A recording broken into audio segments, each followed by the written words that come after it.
Now, good morning or afternoon, everyone. My name is Kishette Roman. I am a reference librarian and the head of adult programming at the Irvington Public Library in Irvington-on-Hudson, New York. With us today is veteran sportscaster Evan Weiner, who's going to talk to us about the history of the Super Bowl. I am going to stick around with my video and audio off just to keep an eye on technical matters. If there's anything that needs addressing, I'll pop back in. But for now, I'm going to hand things off to Evan. Evan, go ahead. Well, thank you, Kishette, and thank you for inviting me to the Irvington Library. I'm going to be talking about the Super Bowl. A little background on me. I started in this racket in 1971 when I was 15 years old at Spring Valley High School across the river in Rockland County. And I had a teacher by the name of Joe Dionisio, Joe D. And he never knew my name, never knew anybody's name. I was student. But he comes up to me and says, "Hey, student, would you like to be on radio?" And I said, "Yeah, in the worst way, I want to be on radio." And I was. He put me on the high school show Tiger Talk, and that was on every Tuesday afternoon between 3:45 and 4 o'clock on WRKL radio. And if you were back listening to WRKL in 1971, 72 in the Irvington area, which you could get 910 on the dial, you might have heard me. It's a terrible radio show.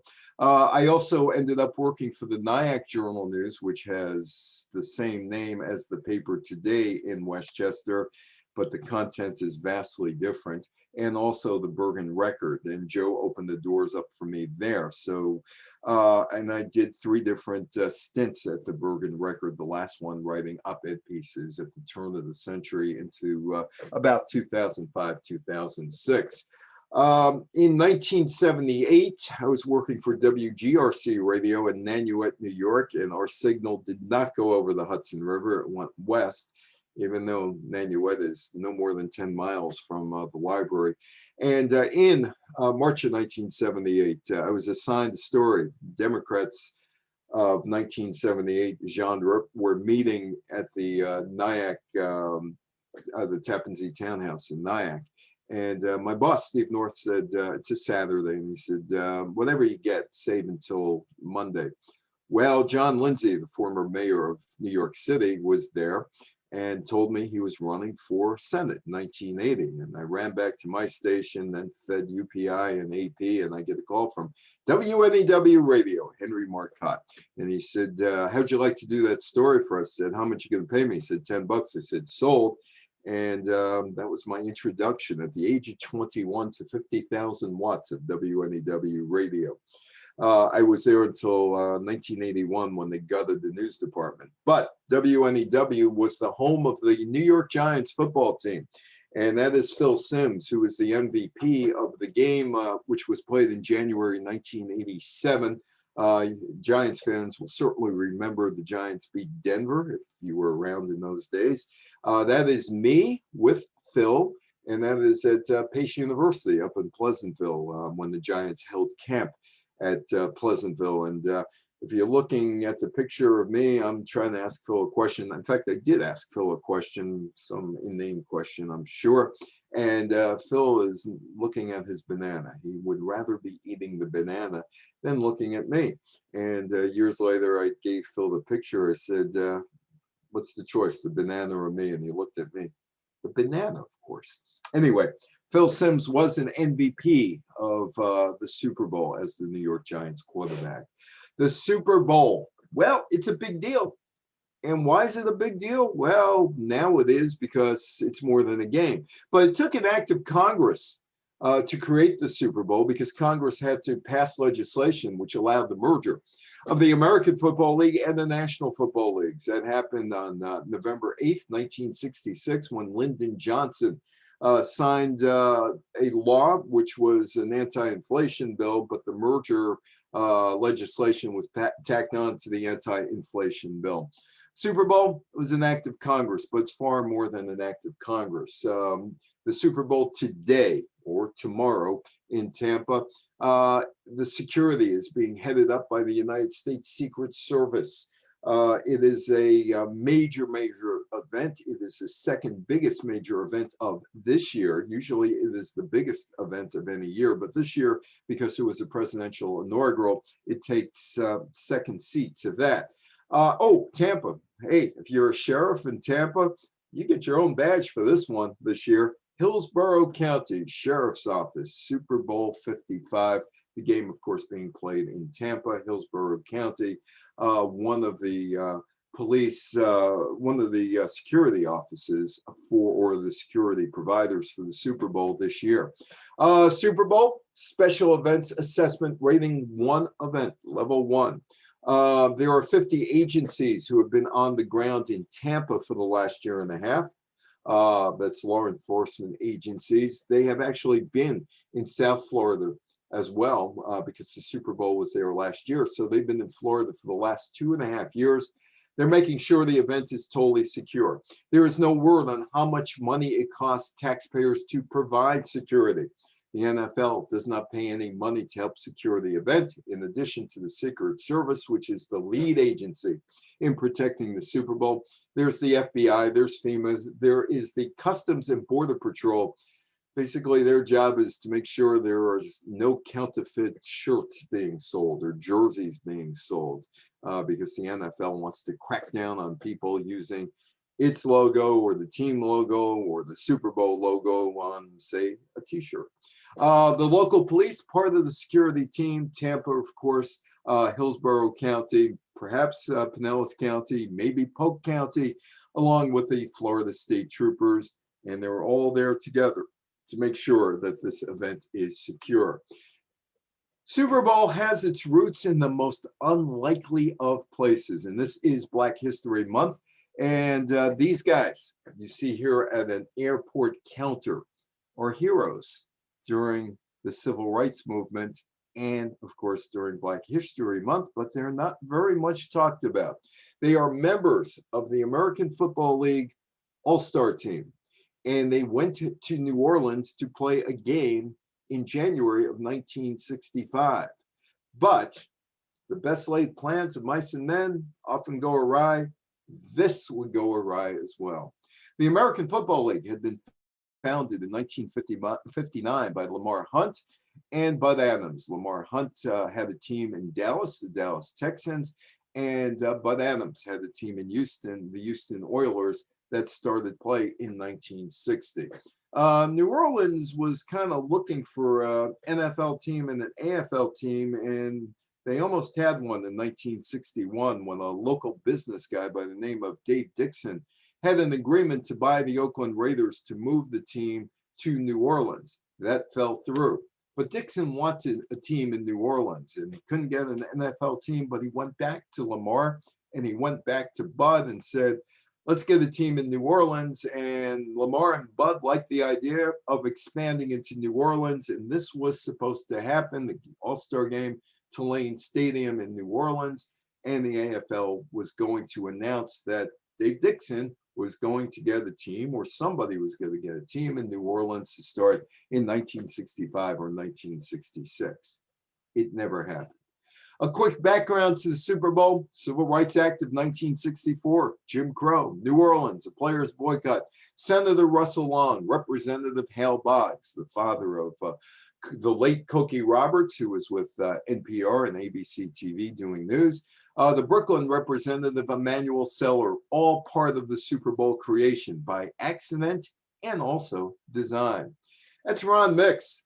Ron Mix is a guy I've known for quite a while. He's still alive, was an attorney in San Diego, and he was a member of the American Football League All-Star team in 1964, 1965. That was going to New Orleans. He's a member of the Pro Football Hall of Fame in Canton, Ohio. And a number of years ago, 7 years ago, I gave Ron a call. I knew Ron for quite a while. I was doing a piece for the Daily Beast about the Los Angeles Clippers and its owner, Donald Sterling. And Donald Sterling told his mistress, don't bring black guys to games anymore. I don't want black guys around. Don't bring them to games anymore. And the Los Angeles Clippers of the National Basketball Association the players decided they couldn't play for Donald Sterling anymore, and they were going to go on strike during the playoffs. As things turned out, advertisers fled. That tape by the Mistress was leaked to TMZ, first its website and then the TMZ TV show. And I called Ron Mix because I wanted to know what was the difference between what happened in Los Angeles with the players threatening a boycott and his guys in New Orleans actually boycotting that game. And Ron said, well, two different things. One is the players were very upset at the owner. We were upset at the culture, the Jim Crow culture of New Orleans. We were aware that New Orleans was hosting the game to demonstrate to the American Football League and the National Football League that they, New Orleans, could support the football franchise. The last thing we wanted to do was assist them in demonstrating that they could support the franchise. A boycott was the only alternative for the players. It wasn't the first time New Orleans was subject to a potential boycott. This guy, Walter Beach, played with the American Football League Boston Patriots in 1960 and reported to work in 1961 to work for the Boston Patriots. He's a graduate of Central Michigan University. We have one thing in common. He graduated school there, and I spoke there about the politics of sports business in April of 1999. Walter Beach was a defensive back, and the Boston Patriots were scheduled to play a game in New Orleans, a preseason game, sort of a test game to see how good the market would have been for the AFL back in 1961. And we're talking about the summer of 1961. Walter Beach reported to the Boston Patriots training camp, saw that New Orleans was on the preseason schedule, and spoke to his coach, general manager, Mike Holovac. He spoke to the owner, Billy Sullivan, and said, I don't want any of this green book stuff here. I'm not going to stay with a host family. I'm not going to eat at their house or eat at some restaurant across town. I'm not going to take a bus across town to meet up with this host family. And I'm a football player. That's what I do. And I expect to be with my teammates. I expect to be in the same hotel with my teammates. I expect to be in the same restaurants as my teammates. I'm a football player. And he told the Boston Patriots brass, he said, none of the segregation stuff, none of this Jim Crow stuff. But Walter Beach was fired. He was fired and labeled a troublemaker because he was organizing a protest among the black players against the segregated living conditions during the team's road trip in New Orleans, a road trip that probably wouldn't have lasted more than 36 hours. Typically, football teams fly down to wherever they're playing on the road. They go to the hotel, they meet, they eat, sleep, go play the game, and fly back home. So it'd be about a 36-hour venture at best. But the Patriots brass decided that Walter Beach was too much of a troublemaker. He did end up with the Cleveland Browns in 1962 and was part of their championship team in 1964. In 1967, after Muhammad Ali refused induction into the Army in Houston in April of 1967, there was something called the Cleveland Summit that was organized by the former running back for the Cleveland Browns, Jimmy Brown. My friend Walter Flea Roberts was there, along with Beach and Lou Alcindor, very young Lou Alcindor, Kareem Abdul-Jabbar. And they met with Ali to see if he was legitimate in being a conscientious objector against the war, or if he just wanted to get out. They came away saying that he was a legitimate conscientious objector, which other people told me down the line, including my late friend Shelley Saltman, who was his promoter between 1971 and 79. And Shelley will reappear in this talk a little later. Cookie Gilchrist was a running back with the Buffalo Bills. Players go down to New Orleans. They're told everything is going to be great. In fact, bring your families down. You're going to enjoy New Orleans. You can enjoy everything about New Orleans. Bring your families and go swimming. Although I don't know if you go swimming in January in New Orleans, it might be a bit cold then. But you go out, golf, play tennis, you have a good time. And of course, there's Bourbon Street. Cookie Gilchrist reports to New Orleans, or flies into New Orleans with his teammate, the Buffalo Bills quarterback, Jack Kemp. guy who would run for vice president in 1996. The Kemp Robert Dole ticket, Robert Dole, top of the ticket, running for president, and Jack Kemp. Anyway, so Gilchrist flies in, and the players are told no more Jim Crow, no more segregation. Everything is going to be cool. Cookie Gilchrist gets into a cab with his teammate, Jack Kemp. He got a cab ride, unlike his African-American teammates, because he was able to hitch a ride with Kemp, who was white. See, the custom in New Orleans back in 1965 and prior to that is that if you were colored, you couldn't get a cab. But if you were colored and there was a white guy with you, and the white guys would take responsibility for anything you did, you could get in that cab with the white guy. So he was able to get in that cab with the white guy, Jack Kemp, and go to the hotel.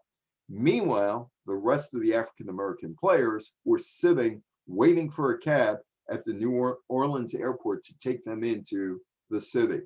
The New Orleans leaders, David Dixon, the mayor of New Orleans, the governor of Louisiana, said the city is going to welcome everybody, all the All-Stars, including the 22 black players, with open arms. Segregation, thing of the past. Jim Crow, that ended.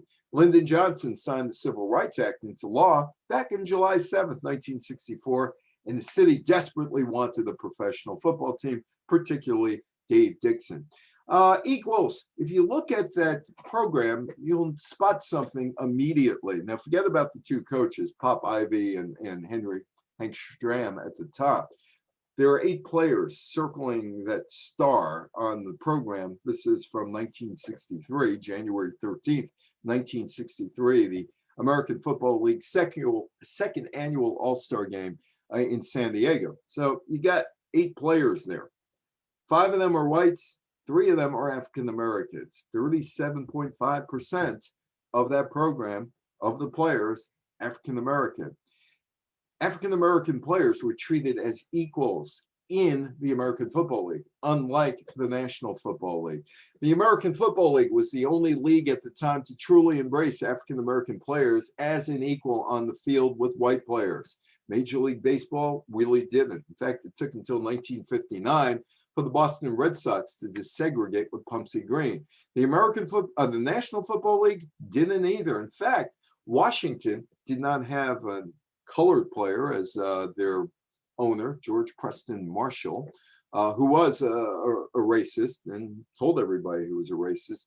And he basically said, I'll hire a Negro player for the Washington team when the Harlem Globetrotters hire a white guy. But in 1962, he was forced to hire a Negro player because he wanted to move his team from Griffith Stadium into the new stadium in Washington, D.C., because it meant he was going to make more money.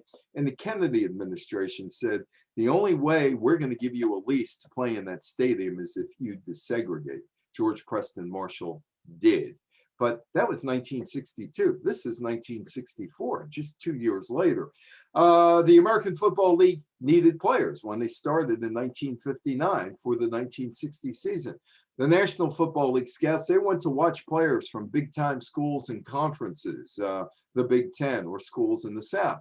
The American Football League looked for players with a different background, whether they came from Louisiana's Grambling University or Bethune-Cookman in Florida or Prairie View in Texas or North Carolina A&T or Texas A&I or Maryland's Morgan State.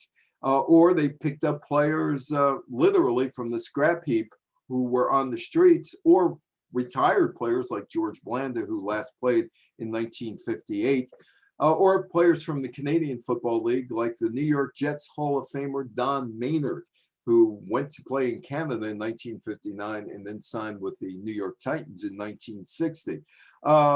They wanted players, and they found players. And they found players at the historic traditional black schools. And they were really good, the players. Meanwhile, National Football League, my buddy Irv Cross, who was on the NFL Today in the late 70s into the 1980s, the pregame show, I checked in with him after the COVID outbreak to just see how he is. He's 79 years old. He said, Yeah, how you been doing? You've been doing anything interesting? I said, yeah, I've been doing these Super Bowl talks, and I'm talking about black players in the American Football League and the NFL quota of just 4 players, black players per team. He said, give me a second, let me think about that. And he said, 1961, I break in with the Philadelphia Eagles. And let me think here for a second. There was me, Clarence Peaks, Ted Dunn, and Tim Brown. That's it. You got it. The 4. We had our quota of 4 players. AFL didn't have any quotas. Ironically, the Civil Rights Act of 1964 destroyed the black college football programs. The best players could attend the big schools like Alabama and Louisiana State, Mississippi, Texas, Oklahoma, Arkansas, Tennessee, Georgia, North Carolina, South Carolina, Florida, Florida State, and the University of Miami. That's my old buddy, Abner Haynes. Abner now lives in Dallas. He's about 84 years old. He was the first African-American player to regularly play college football in Texas. That was in 1956 when he was with North Texas University. A number of years ago, Abner said to me that I want to write an autobiography. How would you like to write it for me? And I said, you know, Abner, I'd love to, but I'm not the guy you want to do that. That's just not my deal. I could write 800 words perfectly for an op-ed piece, which I did with Newsday and the Bergen Record and others. I could do that. I could do a 40-second radio report complete with a voicer of somebody talking in the middle of that, a donut. I could do that perfectly, but I don't think I could really do you any justice doing a biography. You know, it's just, I'm not that type of writer. I don't have that kind of discipline either. But he told me some stories. He was the first captain of the, or he was the captain of the Dallas Texans, the first African-American captain of a team in the American Football League in 1961. And he was telling me about the American Football League All Star Game. And he said the Kansas City Chiefs owner, Dallas, had moved to Kansas City after the 1962 season. He said that the owner of the team, Lamar Hunt, said, when you go down to New Orleans, just name, rank, and serial number. I'm Abner Haynes, running back, Kansas City Chiefs. I'm here, American Football League All-Star team. So they wait 3.5 hours to get a cab. Somebody calls Jack Kemp at the hotel and says, we got a whole bunch of guys waiting at the airport, and no cabs for them. The white players all get cabs. Black players don't get any cabs. And Kemp calls Bud Adams, the owner of the Houston Oilers. Adams calls the governor of Louisiana and also the mayor of New Orleans, said, our guys are stuck there. They don't have any cabs. What are you going to do? The governor sent out the colored cabs for the colored players, like Abner. So Abner eventually gets to Hotel Roosevelt. And he says he doesn't have any problems checking in. But there's the elevator. And he and David Grayson, his teammate from Kansas City, walk over to the elevator. And it's one of these old elevators that opened up, door flings open. There's a gate there. There's somebody sitting in a chair operating a crank up and down. Abner tells me, because he's trying to convince me to write this book, and he gave me some really great stories, which I'm able to use. Abner tells me he and David Grayson walked to the elevator. And he says, there's an elderly white woman sitting on the chair. And she looks up and says, hey, monkeys, what are you doing here? Name, rank, and serial number, of course. The rest of the story is from Abner. They had a woman operating the elevator, and she said, you monkeys, come on in, get to the back. Finally, we had 10 or 12 guys in my room. We're talking sensibly. We're going to stay together. This was just another test. Let me tell you about some of the things that were going on, aside from being at the airport stranded, aside from having people call you names, aside from not being able to eat at a restaurant. There was Ernie Ladd, 6'9", 315 pounds, played with the San Diego Chargers, went to school at Grambling University in Louisiana. And he's out with Earl Faison, who's probably about 6'5", about 270 pounds, and Dick Westmoreland. And they're doing what you do in New Orleans. You go hang out on Bourbon Street. That's what you do. Or if you want higher class entertainment, you go over to Royal Street and go to the art galleries and all that other stuff, or Jackson Square. It's all in that area. Anyway, so hey, they're sitting there. They hear the sounds of James Brown in some place, and funky music. They decide to go in, and they go in, and the bouncer, I wouldn't go in there if I were you. Ernie Ladd, I'm going in. No, I wouldn't go in there if I were you. And all of a sudden, they see a gun, and they decide they're not going in there because they want to stay alive. That's a song that would come many years later by the Bee Gees. Anyway, so all these stories are floating around. Back to Abner. We had no leverage. We weren't playing for money, but we were playing for progress. Football players took the lead. They said, hang on. How about Randolph with FDR back in 1941, getting jobs for Negroes? Or how about W.E.B. Du Bois? How about Rosa Parks, Martin Luther King? But he pointed out, back to Walter Beach, in sports, football players took the lead for civil rights. Places like Atlanta, New Orleans, Miami were death holes. Dave Grayson couldn't get a drink at the bar. Our white teammates were there for us, including him. Jack Kemp, the quarterback of the Buffalo Bills. This is in March of 1979, across the river, probably directly across the river from Irvington Library over at Spark Hill, down at the bottom of Rockland County. And Jack Kemp is running for president in 1980, and he's staking out his claim by starting to run in 1979.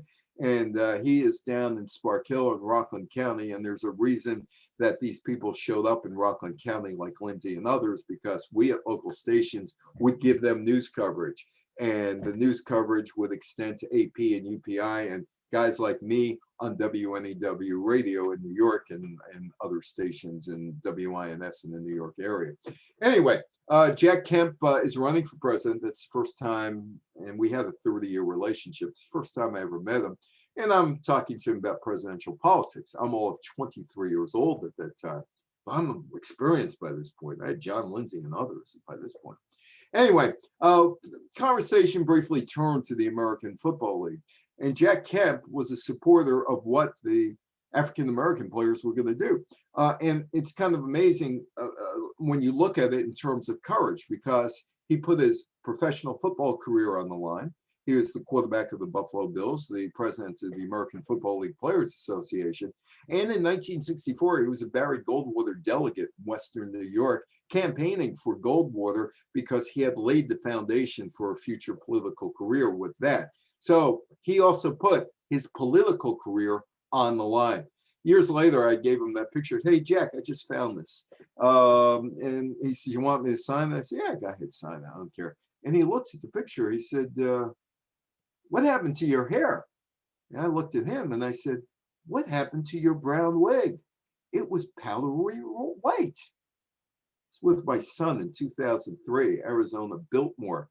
And there he is with his wig, powdery white. And he decided to give my underage son, my son was 17 at the time. He says to him, what do you want to drink? I said, Jack, he's underage, he's 17. He said, shut up, what do you want to drink? I'm talking to him. And I said, Jack, he's underage. He said, it's a religious ceremony. What do you want to drink? I gave up. And he gave my son his first illegal drink at a bar, the Arizona Biltmore. Thank you, Jack Kemp, for introducing him to alcohol, although he probably had it beforehand, but it was his first illegal drink. Back to Abner. One of the things we, the AFL, needed was the unity of the white and black players for our new league. When the white players, Kemp, Jerry Mays, who is our Kansas City defensive leader, and 4 or 5 other guys, heard about what was happening, their characters showed, and my teammates were looking after me. Actually, these guys didn't show up to practice, nor did Kemp, nor did Ron Mix. They had a big meeting in one of the hotels in New Orleans and decided that they were going to boycott. But both Kemp and Mix knew that these guys weren't going to play. They had had enough. It's the middle of the civil rights movement, even though Lyndon Johnson signed the Civil Rights Act into law. There were still a lot of problems in New Orleans and the South. The players say, we're out of here. We're not playing here. They go back to the airport, they leave. They go back home. 2 days later, they reconvene in Houston, and the All Star Game is played in Houston. But New Orleans is totally shattered, absolutely shattered as a football market. The National Football League doesn't want any part of it either. That's Dave Dixon. Dave Dixon was the guy who wanted everything in New Orleans, everything professional football, and he was very, very bitter after this happened. He told the New York Times the boycotters had unjustly sullied New Orleans' reputation, complaining their militant action would not only damage the city, but would greatly retard efforts by men of goodwill of both races to achieve harmony. They're on the outside looking in, New Orleans. The players, they're gone. None of them actually suffered. None of them lost their careers because of this action, which is, when you think of it, a pretty gutsy action, because they could have all lost their jobs. Eventually, New Orleans would become a political pawn. The Super Bowl would rise out of the ashes of the New Orleans boycott. And I'm just going to say this about that boycott. These guys took it upon themselves. There was nothing from Martin Luther King, nothing from Ralph Abernathy, nothing from the Southern Christian Leadership Council, nothing from SNCC or some of the other, and the civil rights movement was beginning to splinter in 1965 and would totally splinter in 1966. But they got no help. These guys did this all on their own. The American Football League and the National Football League announced a merger plan on June 8th, 1966. What happened? Well, it was pretty simple. The New York Jets owner, David Sonny, as in Money Werblin, got a call from the NBC owner or president, chairman of the board, David Sarnoff. And Sarnoff said to him, CBS just got the NFL rights. How much money did they get? And Sonny said $35 million. Sonny had been Elizabeth Taylor's PR person. Sonny had worked for Lou Wasserman over at MCA TV, and they were pitching TV shows to networks, shows like Leave It to Beaver and The Munsters and other shows. So Sarnoff knew Werblin, Wormwood knew Sarnoff. And he said, here's the money. Go build yourself a league. And with that money, Sonny put $427,000 into Joe Namath. Other AFL owners put money into players. NFL money owners would put money into players. There was a bidding war, and both leagues said, we can't do this anymore. So let's have a merger. The merger hatched, or the plan was hatched by, sorry, New York Giants fans, the late Texas E. Schramm, the Dallas Cowboys president, and Lamar Hunt. It was Texas E. Schramm, Tex Schramm, who gave the Dallas Cowboys the nickname America's Team after the Kennedy assassination in Dallas, to do something to boost the image of Dallas. That nickname still sticks to today. They met at Love Field, Lamar Hunt and Tex Schramm. Love was all around, according to Tex Schramm and Lamar Hunt. They meet underneath the statue of the Lone Ranger.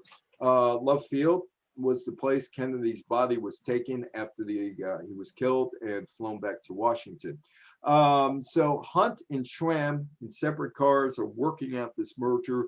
They get to the point where, yeah, we could do this, and we're going to put a clamp on the money that the players were going to make. On June 8th, 1966, the merger plan was announced, and there was only one man who could go to Washington and get that mission, mission accomplished, because the two entities couldn't become one without the parents saying, hey, you know what? You could get married. In this case, the parents were the Congress, Senate, and the House of Representatives. And Pete Rozelle, the commissioner of the National Football League, was sent to Washington. That is Pete and me back in 1986. I can't believe that's 35 years ago, but it was the United States Football League, National Football League, antitrust merger, antitrust trial at Foley Square, Southern District of New York.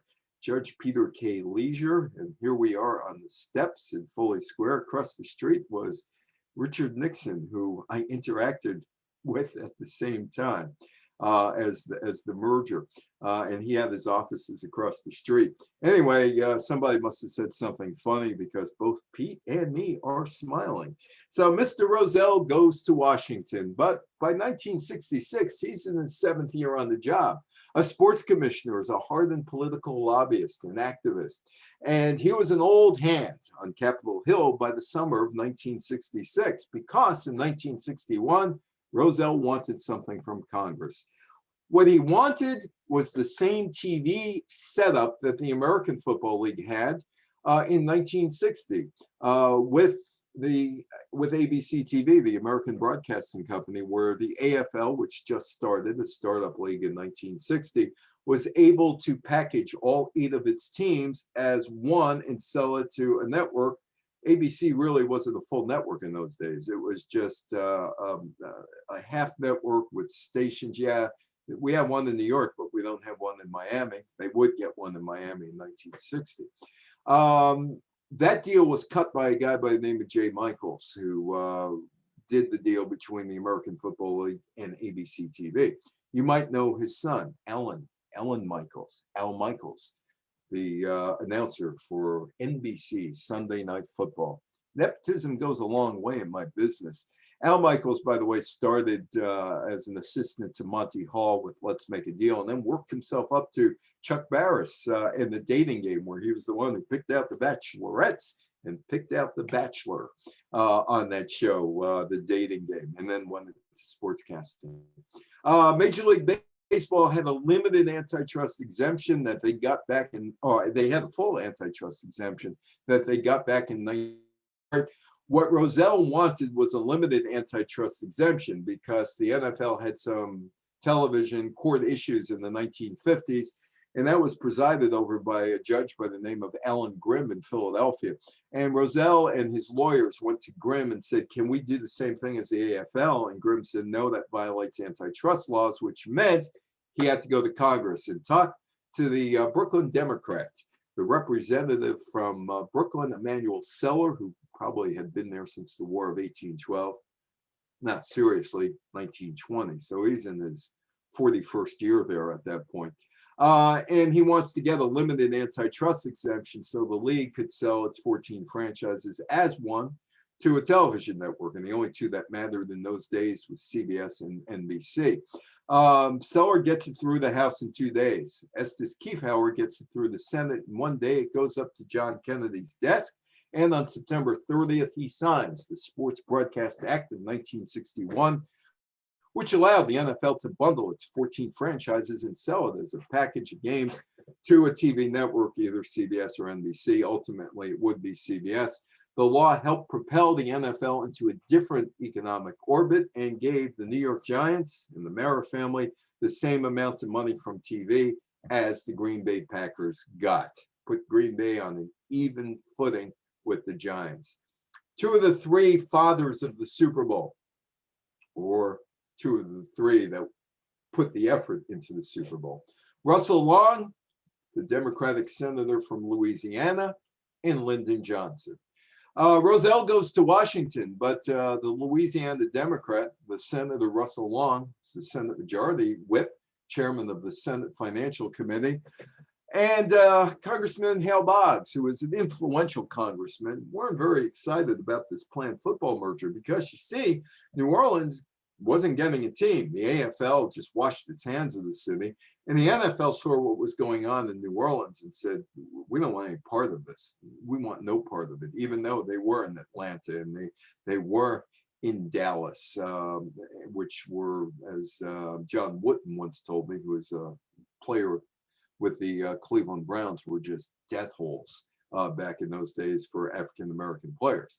The city had no team. So what good does it do? And Boggs and Long told that to Rozelle. They said, hey, but if you get us a team, an expansion team, we'll think about it. And Rozelle said, well, we have 15 teams. They have 9 teams. There's not enough players, quality players, to fill up the rosters. So we're not going to do that. But Rozelle gets slapped in the face, and it's a wake-up call. So he goes back to his owners and starts talking. We got to get a team in Louisiana, and we got to figure out how to do it. Well, you know, we really don't want 24 teams in 22 markets. New York has 2 teams, so let's get one of them out. It's not going to be the Giants. In San Francisco, Oakland, the Bay Area in California, they have 2 teams. The 49ers, the ownership's going to stay there. So let's work on something. And they did. They came up with something. Originally, there was a thought of moving some teams around to satisfy the Louisiana interests. And let's go back to Sonny Werblin. He has a background in Hollywood, even though he's a Rutgers guy from New Jersey and has worked in New York. But he has a Hollywood background because he's helped sell shows to TV networks. Leave It to Beaver and Monsters, MCA, Lou Wasserman. And they have Joe Namath now. And Joe's the toast of Manhattan. But you know what? He could become the toast of Hollywood. He could still do commercials because he'll be in the big market. And he wants to be a movie star as well. So maybe if we can somehow convince Werblin to take the Jets to Los Angeles, then throw some money and have Daniel Reeves move his Los Angeles Rams franchise to San Diego to take the place of Barron Hilton's Chargers, because Barron Hilton, yeah, he's not really tied to San Diego. He started his team in Los Angeles. They moved to San Diego in 1961. Even though they're going to build him a new stadium there. So, you know, we can move him to New Orleans because he's got the hotels there and some other business. And yeah, he could go there. And we'll deal with the Oakland Raiders at some point. We'll either move him to Seattle or Portland. Yeah, that sounds good. That sounds good.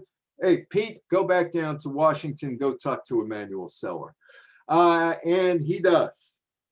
And Emmanuel Seller, who had the subcommittee on antitrust, now, not going to work because Seller's district is in Brooklyn. And Queens is hop, skip, and jump from his district. Shea Stadium is in Queens. There are people in Brooklyn who couldn't get New York Giants tickets who got New York Jets tickets. They're at Shea Stadium. They're a bus ride away or a subway ride away, depending on how you get to the 7 train, maybe even the Long Island Railroad. And you get there by car, about 10,000 parking spots there. So it wouldn't be a good thing for Seller to say yes, because some of his constituents may be harmed who are Jets fans. And Jets tickets those days may have cost $45 for a season ticket. So Rozelle would assure Seller, remember, he did him the favor in 1961, that no teams would be moved because of the merger, and they could be moved in 1970. But only if the stadium seat less than 50,000 people, which would only apply to the Chicago Bears and the Minnesota Vikings at that point. Meanwhile, back in New Orleans, that was Mardi Gras 2 years ago in New Orleans. Look at the beads on the tree. And this guy is very upset because in 2019, screw that, fire truck crew 2019, hot nuts, because he's still upset about a blown call in the NFC Championship game, where a New Orleans Saints receiver is interfered with by a Los Angeles Rams defender. And he and a lot of other New Orleans Saints fans feel that they were jobbed of going to the Super Bowl because of that play. Maybe they were, maybe they weren't. But 6 weeks afterwards at the Mardi Gras parade, this guy is upset. But he wouldn't be upset with Rozelle back in 1966 or the NFL owners, because they relented, worked out a deal. The expansion team goes to New Orleans. Hale Boggs is the chief negotiator on this one. And then it goes to Congress, and Congress approves the NFL-AFL merger by giving the 2 competitors an antitrust exemption, which was added on as a rider to an anti-inflation tax bill, because no senator, no congresswoman or congressman in their right mind would say, hey, I'm all for inflation. I'm all for inflation. I'm going to vote against the merger because I love inflation. That happened October 21st, 1966. Under the deal, the NFL 10 days later was supposed to announce the expansion to New Orleans, but 10 days later is Halloween.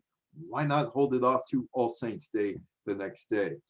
A grateful owner, William Clay Ford, a grateful owner, part of the Ford Automotive Company. He's a Ford, Henry Ford and all. They came up with the Edsel, and now I think I understand why the Ford people came up with an Edsel after reading this letter to Gerald Ford, Congressman in Michigan. The Honorable Gerald R. Ford Jr., House of Representatives, Washington, October 26, 1966. Dear Mr. Ford, would be Congressman Ford. Dear Mr. Ford, not Congressman Ford, a sincere thank you for your able assistance in bringing congressional approval of the NFL-AFL merger. The passage of this bill will now allow merger plans to go ahead full speed. Also, important also, is that the first championship game between the two leagues, capital L, you don't need a capital L there, just regular lowercase l is fine, will now be played for real, in January. On behalf of our club, we say thank you for your wholehearted support. Sincerely, William Clay Ford. I don't know if he dictated this to JB or JG, but I look at this and I said, you know what? A third grader could write a better letter than the owner of the Detroit Lions, William Clay Ford of the Ford Motor Company. Now I understand the Edsel and the Pinto and everything else, if this guy could write a letter like that. But there is probably the father of the Super Bowl, Hal Boggs. The team is awarded November 1st, 1966. Lyndon Johnson signs the law on November 8th, 1966 with that pen, Public Law 89-800, the Suspension of Credit Act, which carried a rider approving the merger of the National Football League and the American Football League, which would create the Super Bowl.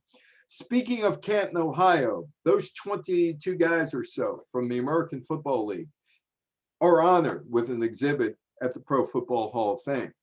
You can't find too much else on what of these guys anywhere else. These guys never recorded a vote about the boycott, nor did they memorialize anything they said inside this meeting leading up to the boycott. There was a special on HBO about them about 10 years ago, and that's it. You don't see very much else about this boycott, which is the most significant boycott of a team in American history. Oh, the league, it's all about money. The league pocketed $8 million in an expansion fee from the New Orleans owner, John Meekum, and his partner. Oh, who's his partner? That guy, Dave Dixon. That guy who was bitter, he got an NFL team out of it eventually, 6 years after he tried to get the Oakland Raiders.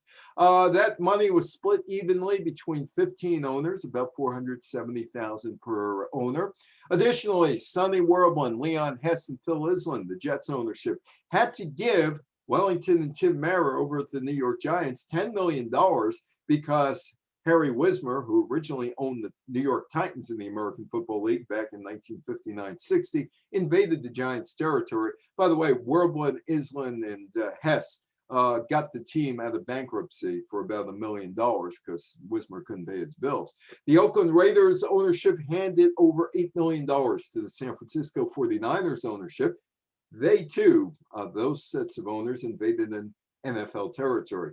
The AFL also agreed to pay the NFL the $7.5 million expansion fee that it got from Cincinnati in 1968. So all in all, for doing absolutely nothing, virtually every NFL owner got nearly $1 million. The Mara family got $11 million, roughly $11 million, and the Morabito family in San Francisco about $9 million.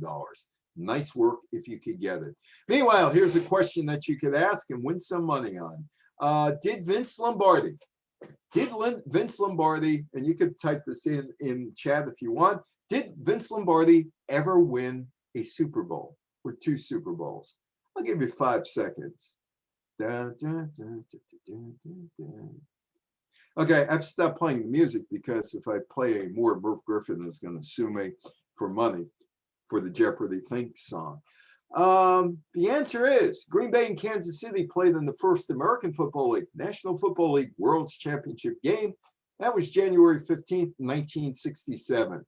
That's what it was called, the American Football League, National Football League World Championship game. The Green Bay coach, Vince Lombardi, did not want to play in the game. His team had already won the NFL championship, and he thought the AFL was a Mickey Mouse league. Now, I have not heard this expression in about 35 years. I really haven't, since Wayne Gretzky used it after the Edmonton Oilers beat the New Jersey Devils like 13-2 in an NHL game over at the Meadowlands in New Jersey. And he said the Devils were a Mickey Mouse organization. And when I was growing up as a kid, I would hear it often in the 1960s. Oh, that's a Mickey Mouse thing. That's Mickey Mouse. That's Mickey Mouse. Mickey Mouse, Mickey Mouse, Mickey Mouse. And it meant it was a third-rate thing, or it was a thing not worthy of discussion, or is derisive when people, or dismissive when people said it. And you know, how much is that rodent worth? How much is it worth? The house the mouse built is Disney. That's what it's known. The house the mouse built. About 15 years ago or so, Comcast, maybe a bit more now, 18 years. Comcast, the United States' biggest multiple systems cable operator, tried a hostile takeover of Disney. 66 billion with a B, billion with a B, $66 billion. They fended off that bid. They raised money, the Disney people. How much is that rodent worth? Billions upon billions upon billions of dollars.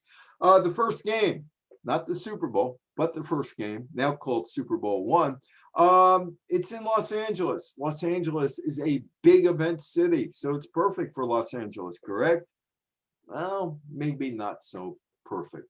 Los Angeles is a big event city. In sports, when the Los Angeles Lakers are good, and that includes having Kareem Abdul-Jabbar or Magic Johnson or Shaq or Kobe Bryant or now LeBron James, which you can't now because of COVID, people pack the arena.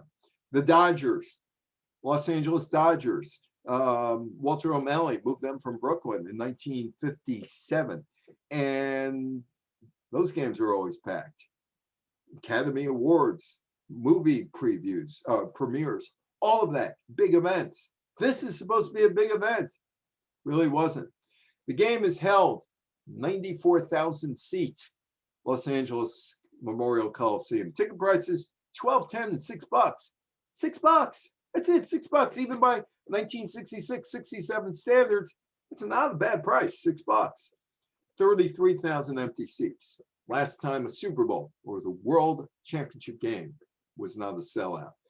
CBS and NBC didn't like one another. Started off at NBC, particularly couldn't stand Bill Paley, who was the chairman of the board of CBS. He founded CBS back in 1927 with a radio station in Philadelphia, WCAU, which no longer exists. In fact, CBS doesn't even own it anymore. Entercom does. But Bill Paley tells Vince Lombardi, you're playing for the pride of CBS. You're playing for the pride of Walter Cronkite.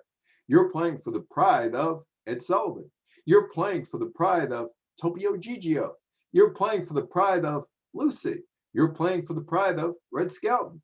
You're playing for the pride of Arnold the Pig on Green Acres and the Bradley Girls on Petticoat Junction and Goober Pile and Gomer Pile and Miss Kitty at Gunsmoke. And you're also playing for the pride of Gilligan and Mr. Ed. You're playing for their pride. A lot of pressure on Lombardi. The first game played 26 days after the final approval of the merger between the two leagues. CBS and NBC televised it using the same television feed, but different announcers and different advertisers. The CBS chairman, Paley, leaned on Lombardi. He was coaching for CBS's pride. But unfortunately, it wasn't a big deal, the game, because if it was such a big deal, neither NBC nor CBS would have erased the tapes in the game, which they did. Probably because NBC needed the tape for, I don't know, Jeopardy, or CBS needed it for, I don't know, Edge of Night, soap opera. But that's the way it went back in those days. You might remember Sherry Lewis, who had a show with the Puppet Lamb Chop. All of her tapes were wiped by NBC so they could use them for the national conventions for the Democrats and the Republicans in 1964. Tapes were about that big, 2 inches, and they were on metal cylinders and they were heavy and needed to be stored and they were expensive. So even for an event like the Super Bowl, why not wipe the tapes? Sullivan hung on to his tapes. That's why we have him. Jackie Gleason hung on to his tapes and films. That's why we have that. But things were wiped because people weren't 57 years later going to watch Sherry Lewis, they thought, the old-time game shows that are on Buzzer. The NFL put out a reward looking for the tapes, $10 million. They were hoping that somebody because it was cycled out to Armed Forces Network, TV, radio. And they were hoping that somebody in the Philippines or Japan or South Korea or Vietnam or Germany picked up the videos and threw them into a duffel bag and sent them back home and threw it in an attic, and maybe it would surface. Somebody, oh yeah, I remember my father had them up there. We haven't watched it because we don't have the equipment, but it's up there, $10 million. Nothing has ever surfaced.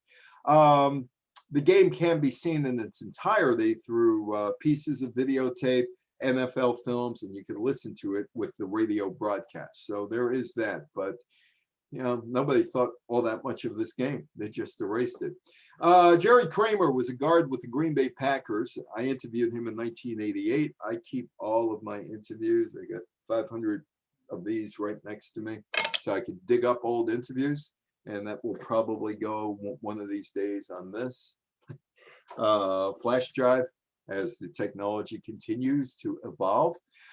Jerry Kramer, I was talking to Frank Gifford, the announcer, but he played football with the New York Giants. Vince Lombardi's favorite player, as a matter of fact, with the New York Giants, when Vince was, for lack of a better term, the offensive coordinator of the Giants, and Gifford was the star back in the 1950s, all-time favorite player of Vince Lombardi. I was talking to Frank Gifford years ago, and he mentioned that he announced the first Super Bowl.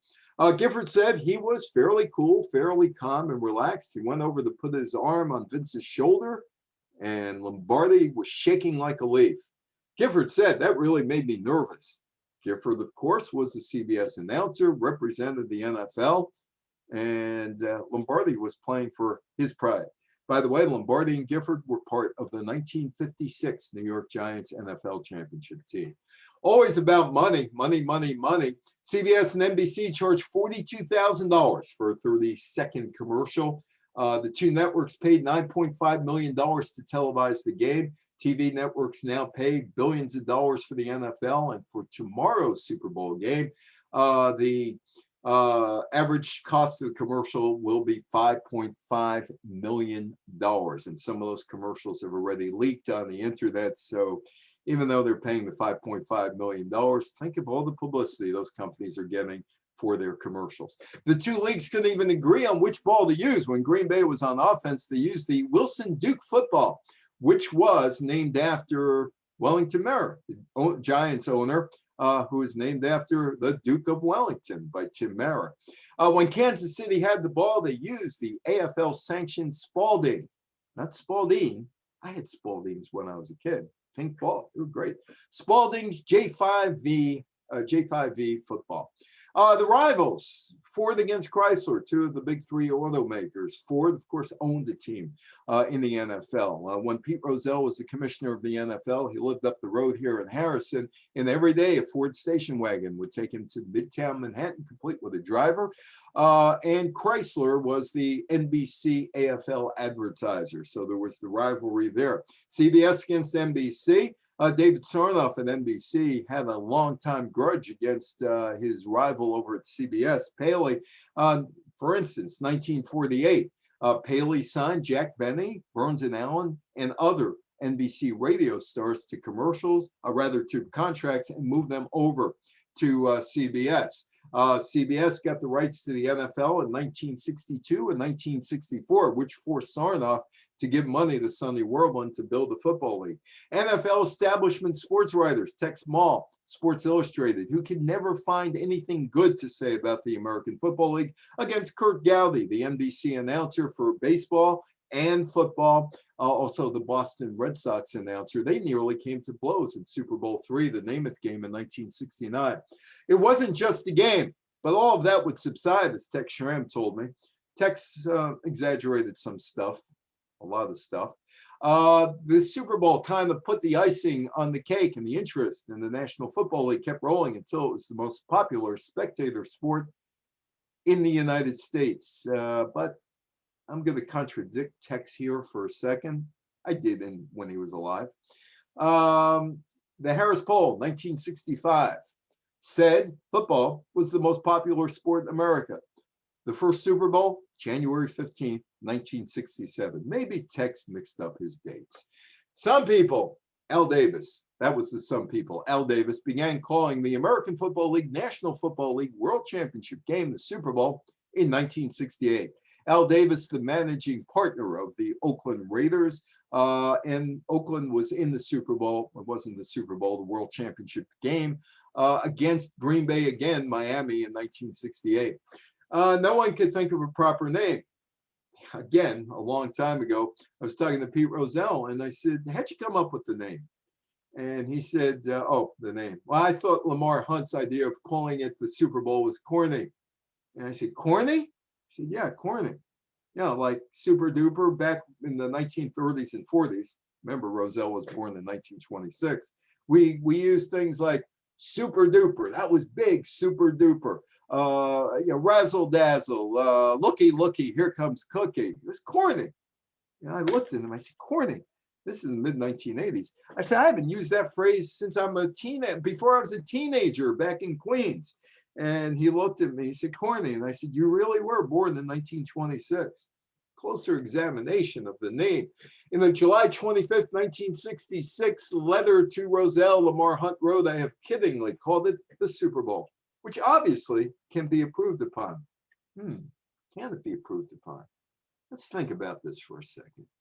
Let's go back to that era. I was 8 years old in 1964, and there was this great toy. It cost probably 19 cents, 29 cents. It was a ball. Threw it all over the place. Great, absolutely great. Kids loved it. Kid from Woodside, Queens like me. I didn't have any money. And a kid who could live in a palatial estate outside of Dallas.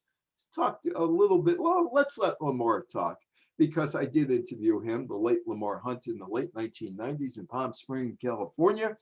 And yeah, let him talk about it. It was one of the spur of the moment things. No one ever said, what are we going to call it?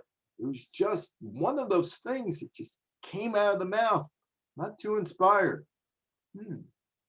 Not too inspired. Let's think about that for a second. Remember, there's this great ball that we have, and I'm 8, and his son's about 8 years old at the time, and I'm in Queens, he's in Dallas. Come on, Lamar, tell us the rest. So Lamar was home one day watching his children play with the ball when he first uttered the words. They each had a super ball that my wife had given to them, and they were always talking about them, and I just used the expression Super Bowl. It was an accidental thing. Was it? I don't know about that. Lamar insisted it was. I had a blue Super Bowl. I loved it. Threw it against the wall, bounced all over the place, and you chased it and bounced and chased and bounced and chased it. It was great. Second best toy I ever had. Second best was Crashmobile, which I got at Bargain Town in Brooklyn. Threw that against the wall, put it together after it crashed. Together, but after the third time, it was in the garbage. I couldn't put it back together. But this lasted. It was put out by Whammo Toys. As far as the Whammo Super Bowl, shelf life, considerably less than the Super Bowl. It was a toy made of Zectron. The chemical engineer Norman Stingley found that when formed at 50,000 pounds of pressure, Zectron becomes uncontrollably bouncy. Whammo began producing that ball in 1964, and me and a whole lot of other kids were real happy about that. Now, when you were in New York, if you were a kid of that age, you watched Channel 5 and Channel 11. You watched Chuck McCann on Channel 5. You watched Soupy Sales, Sandy Becker, Sonny Fox, who passed away about 10 days ago, from Wonderama, Just for Fun. You watched them, and on Channel 11, you watched Officer Joe and the Three Stooges and Captain Jack McCarthy, Popeye and Betty Boop cartoons. You watched all of them, and they were sponsored by Whammo Toys. And you saw that commercial, and that commercial, the double top secret formula for Zectron, it's double top secret. Shh, not supposed to know. But, you know, I'm 8 years old. What am I supposed to know?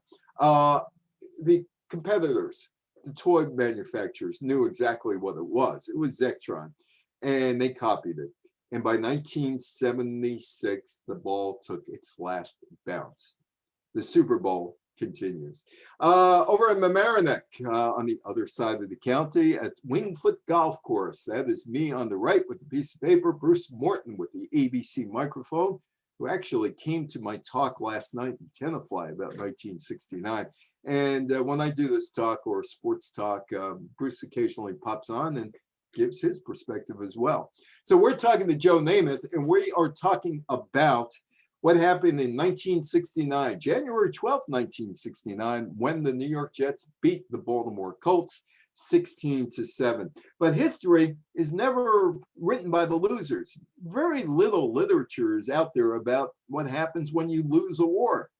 But fortunately for me, I don't particularly like just talking to the winners about something. I like talking to losers as well. And Lou Michaels is the all-time Super Bowl loser.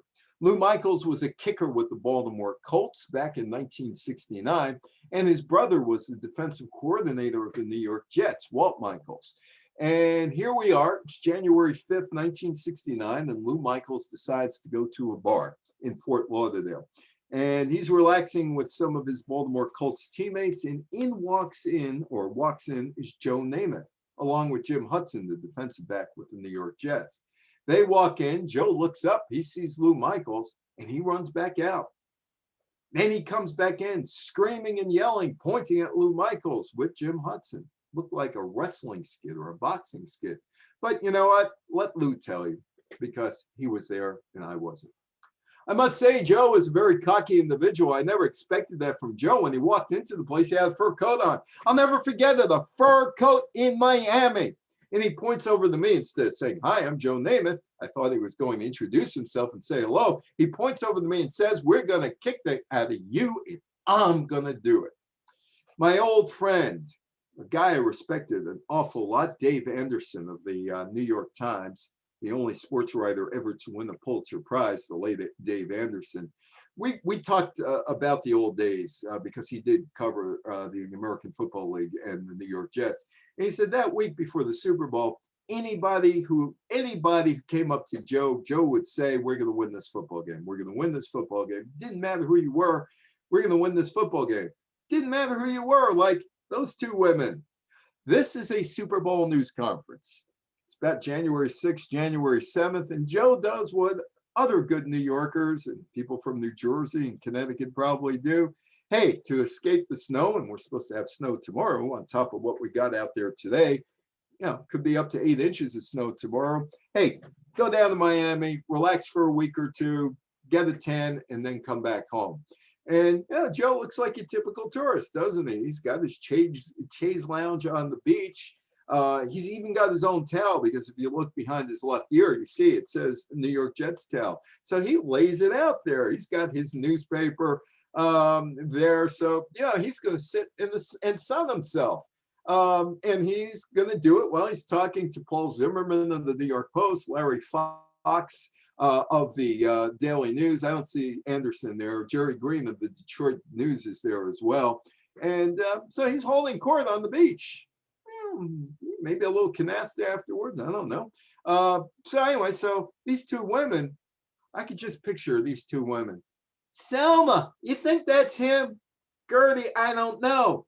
"You think we should go over there?" "Yeah, let's go over there. Let's walk over there because it might be him, and let's go see if it's him."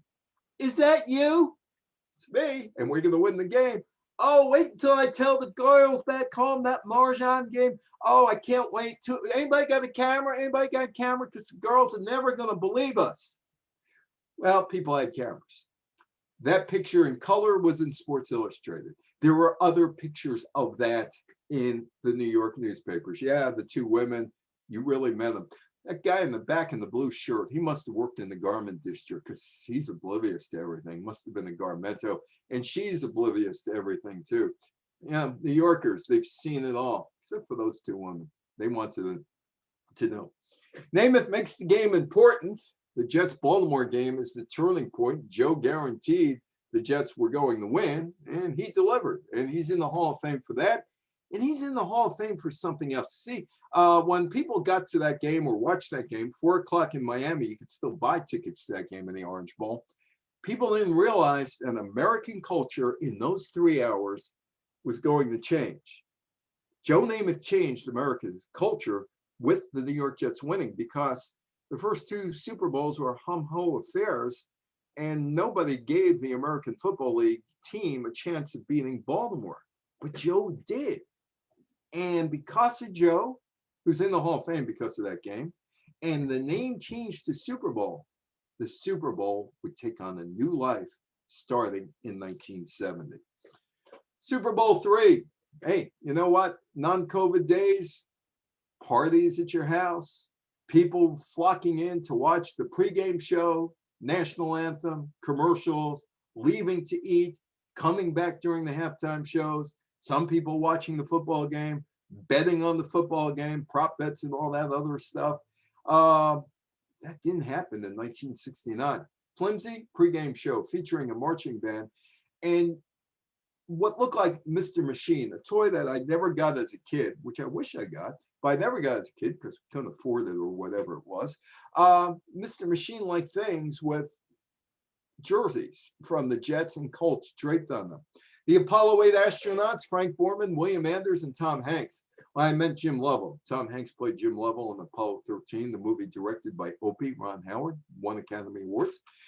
They had just circled the moon 2 weeks earlier, and they led the crowd in a rousing rendition of the Pledge of Allegiance. National anthem, no big-time singer, nope, not then. Trumpet player by the name of Lloyd Geisler. Florida A&M University Marching Band performed the halftime show. Nobody cared. It wasn't a big name. Wasn't a big name at all. Wasn't Michael Jackson. It's the Florida A&M Marching Band. Michael Jackson did a halftime show. Getting back to Walt Michael's brother Lou. Well, Namath insulted him, and his team lost the game 16-7. And there's one other problem. See, he and his brother Walt made a bet on the game. The winner, there was a differentiation of $5,000 between what the winner got and the loser got. So they decided, okay, we're going to each keep the $8,000. And that extra $5,000, well, you know, the church we went to back in Sawyersville, Pennsylvania, that church is in need of repairs. The Padre's a good guy. We like the Padre. The Padre's a great guy. He's a great guy. And we'll give him the $5,000 because he's got to fix up the church because the church has some things and it's in kind of disrepair. Jets win the game. Walt Michaels rushes back to Sawyersville after the Jets get faded at City Hall by John Lindsay. And he goes back to Sawyersville. And he's got all this Jets memorabilia. He's hanging up at bars and all that other stuff. Lou takes a couple days and then gets back to Sawyersville. Eventually, it comes out that Walt does not pay that $5,000. Comes out because they promised the Padre the $5,000, and he's looking for the $5,000 because he wants to get the church fixed. Walt has no intention of giving the Padre $5,000. $5,000 comes out of that $8,000 that Lou Michaels was given for the championship game.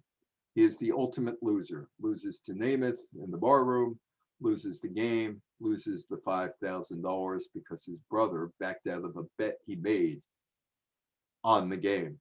The Jets' victory, arguably the most important win in NFL history. It put the AFL on par with the established league. The NFL became a hot property. Super Bowl has gone on to become a quasi-national holiday. It is the most watched TV event of the year in the United States, 140 million viewers. India-Pakistan cricket gets 600 million viewers. But I bet you tomorrow, I guess there's a bet that they have somewhere on this. I bet you tomorrow that tomorrow's game is going to be maybe the most watched when you combine over-the-air TV and streaming video because of Brady and Mahomes as the quarterbacks. January 5th, Lou Michaels had no idea that the barroom showdown with Namath would lay the foundation in turning the Super Bowl into a national obsession. That's Mahomes from last year, the Kansas City quarterback. Kansas City won the Super Bowl. And that's Andy Reid, the coach of the Kansas City Chiefs, who last year won that trophy, the Vince Lombardi trophy. Look at that, there's smudges on there. It didn't bother the white glove treatment, they didn't give it. After Lombardi died in 1970, the league named the Super Bowl trophy after the Green Bay and Washington coach, which you probably don't know about Lombardi. He was a civil rights pioneer. He left the Giants after 1958, went to Green Bay in 1959, brought Emlyn Tunnell with him from the New York Giants to pave the way. He Tunnell basically desegregated Green Bay. By 1967, the Packers fielded a squad with 13 black athletes, including the All-Pros: Willie Davis, Willie Wood, Dave Robinson, Herb Adderley, and Bob Jeter. He quit after 1968. Richard Nixon held him in such high esteem that he thought that Vince Lombardi would be a great running mate as vice president, except there was a problem. He was a Democrat, and Nixon decided to go with Spiro Agnew after learning that. He also had gay players on his teams, and he told his players, lay off of them. Lombardi's brother was gay, and he was a priest in New Jersey, Tom Lombardi. The Queen Mary. Behind that ship is a Princess cruise ship. In 2015, I was down in San Pedro, Long Beach, speaking on that ship, the white ship behind the Queen Mary. And it is where the Queen Mary, where the parties break out.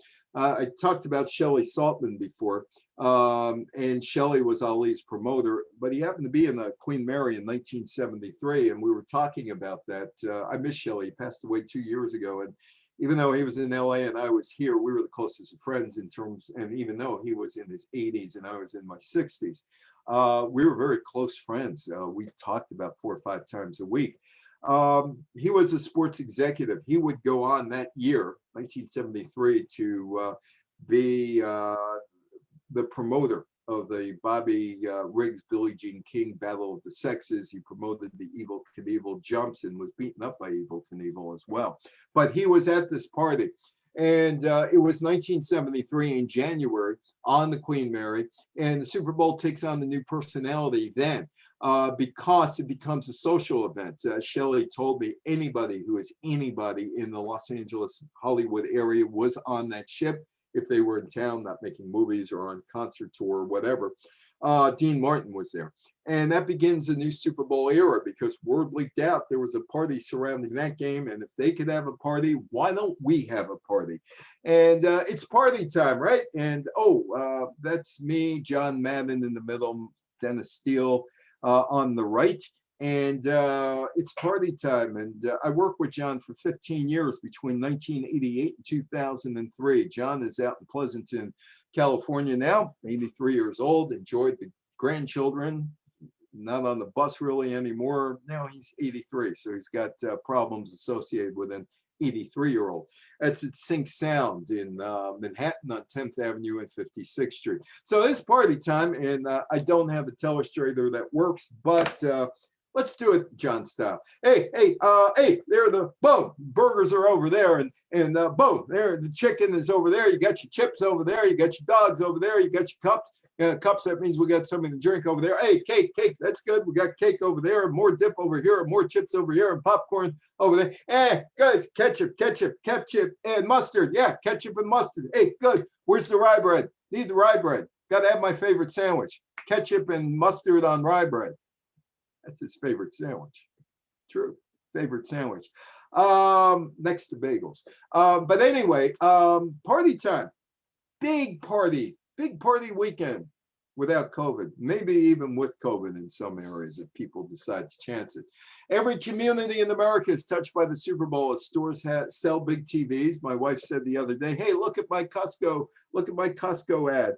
There it is, the big screen TVs, sales. Supermarkets have super sales, not Super Bowl sales. They could get in trouble using Super Bowl because the NFL is very protective of that phrase, Super Bowl. Super sales can work. And the Beer Institute, years ago, Lori Levy of the Beer Institute, we met up in White Plains by Bloomingdale's over there. There was a hotel, or is a hotel over there. I think it's the Marriott. And we sat down, we talked about the Beer Institute and about the Super Bowl. And she pointed out how big a party day the Super Bowl really is. Second biggest food consumption day of the year behind Thanksgiving. Hey, there's your big old TVs. You go to Costco, whether it's in Yonkers or whether it's in Port Chester or whether it's in New Rochelle. Maybe a little tight today to get the big screen TVs, but this week, you could have gotten the big screen TV in time for tomorrow's game. According to the National Electronics Dealers Association, sales of large screen TVs increased 500% during the Super Bowl week because the event increases demand for television sets to watch the big game. NFL tried to trademark the big game, and they were laughed out of court when they did. Beer here, beer here. The Beer Institute has data that suggests the Super Bowl is one of the 7 biggest sales days of the year, only behind Thanksgiving, Christmas, New Year's Eve, 4th of July, and that could vary from year to year. Now, the Super Bowl is the biggest party day of the year in the United States, ahead of New Year's Eve.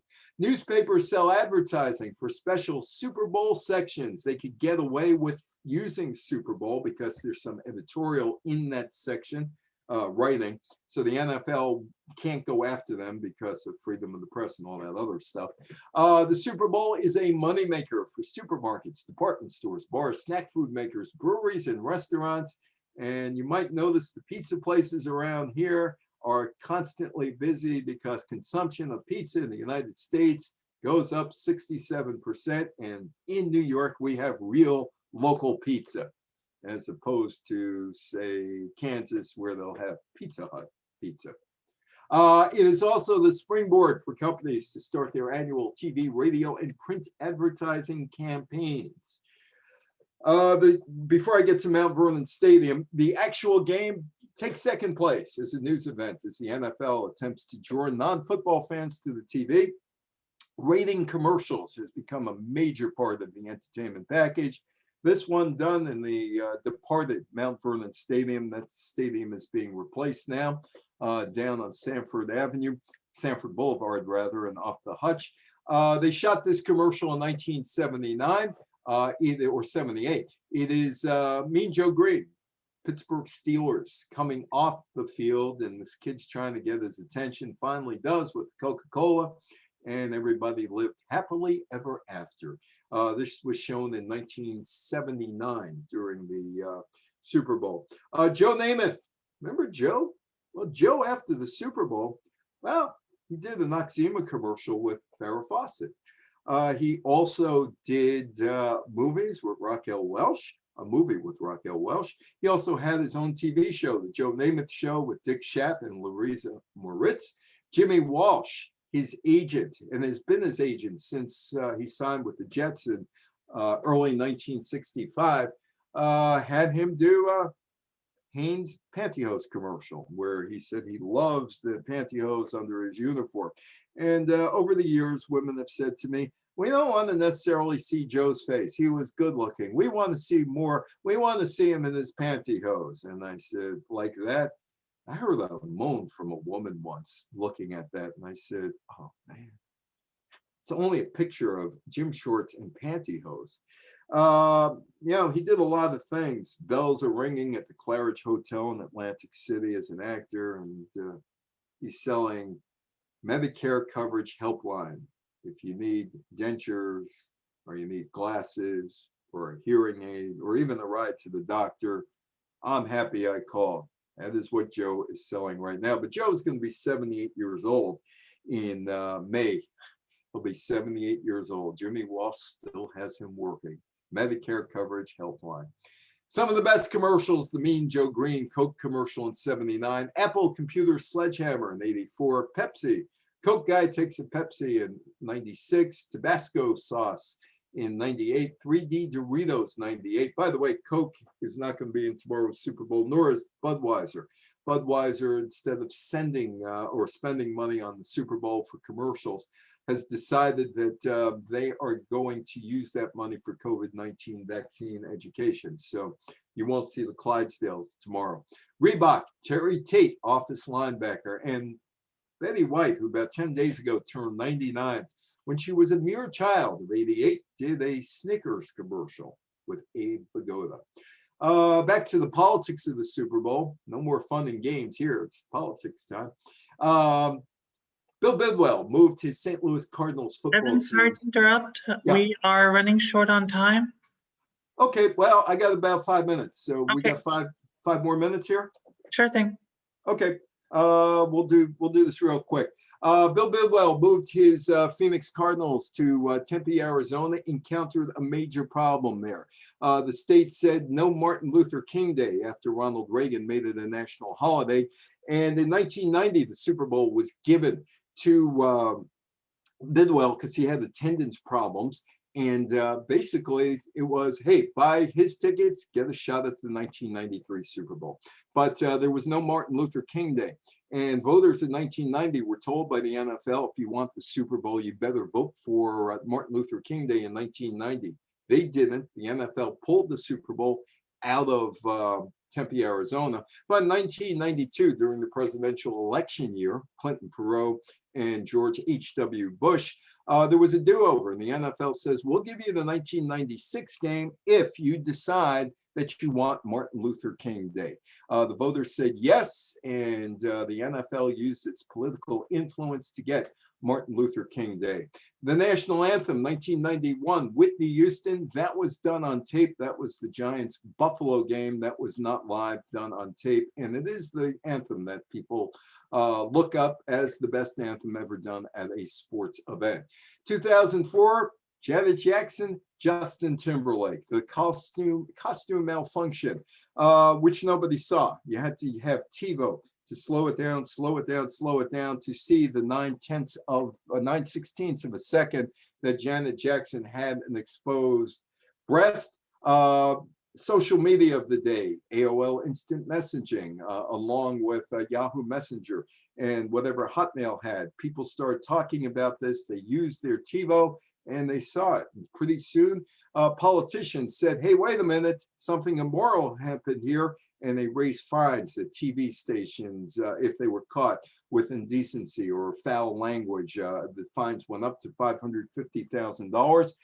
The ABC showing of Saving Private Ryan, Easter Sunday, 2004 was impacted. 66 stations said, we're not going to show it because of foul language concerns. They were afraid of getting fined. So 66 stations did not see Saving Private Ryan. The Super Bowl. Super Bowl is more than a game. Political force, after all, it was created by Congress. It is Joe Namath changed the culture back in 1969 to make it a big party day.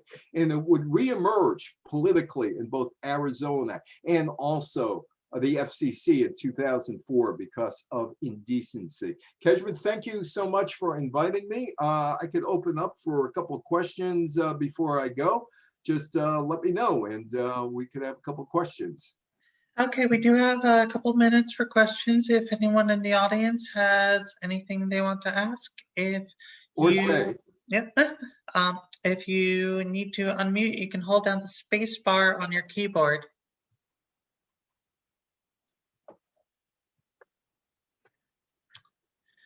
And just in case anyone's worried about it coming up on recording, I will be cutting out any chat from audience members in the final recording. I'll trim it out. We have a comment in the chat saying, thank you for a nice presentation. Thank you. Thank you for inviting me. And I could always see you right now, but that's okay. I've lost the screen for some reason. So, all right. So let's see. Do we have any other comments or questions? All right, well, if that's it, then I am going to say thanks again to Evan Weiner for joining us for another great presentation as always, and we'll be in touch about having you come back again in the future. Okay, thank you for inviting me. Stay safe and hopefully you're safe from COVID, and be careful tomorrow if we do get that kind of snow. So we'll talk to you somewhere in the future, sometime in the future. All right, have a great day, Evan. You too. Have fun. Take care. Bye-bye.